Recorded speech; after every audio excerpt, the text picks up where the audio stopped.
প্রিয় দর্শক, আপনারা দেখতে পারতেছেন এই মুহূর্তে আইন উপদেষ্টা আসছে উত্তরা মাইনস্টাইন স্কুলে। আর দেখতে পারতেছেন সবাই একই সাথে ভুয়া ভুয়া বলে স্লোগান দিতেছে।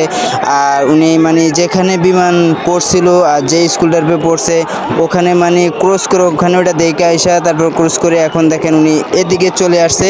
আর সবাই ভুয়া ভুয়া বলে স্লোগান দিয়ে তাকে এদিকে নিয়ে আসছে। আর সবাই মনে করেন উনি এখানে একটা এই বিল্ডিংটার ভিতরে আশ্রয় নিছে, উনি ভিতরে ওনাকে ঢুকে দিছে মিডিয়ারা, ঠিক আছে। আর দেখেন এখানে হাজারো মানুষ আর সবাই একই সাথে মানে স্লোগান দিতে আছে, ঠিক আছে। তারা সবাই একই সাথে স্লোগান দিতে আছে। আপনারা আমার সাথেই থাকবেন আর অবশ্যই আপনাদেরকে নগদ তাজা তাজা খবর আপনারা পাবেন ইনশাল্লাহ। সবাই আমার সাথেই থাকবেন।